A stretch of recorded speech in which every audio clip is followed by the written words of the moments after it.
वाटतो परत गोड आणि रसा असतो. सरळ मार्गाने वागणारे आणि आज्ञाधारक माणसाला मामा आतोनात प्रेमी करणारे आहे.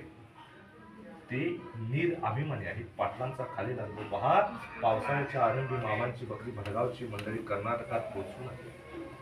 कर्नाटकात जाण्यापूर्वी बकऱ्यांना दरसाल एक विशिष्ट औषध पाजावे लागत असे. 1994 साली औषध पाजावेचे राहून गेले होते. मेथ्यात कुशापांच्या स्मरणात ते आले. पाटलांनी औषध बरोबर घेतले. ते लागलीच निंगापूरला गेले. तेथे बकऱ्यांना रितसर औषध पाजले आणि परत गावी आले. त्याच दिवशी रात्री स्वप्नात मामा आले.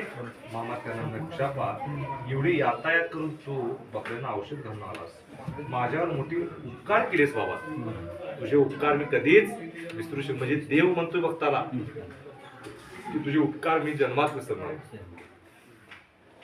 तुझ्या अशा उपकारी फेड मी कशाने करू. असे मामाने पाटलांना हाते जोडले. पाटील म्हणाले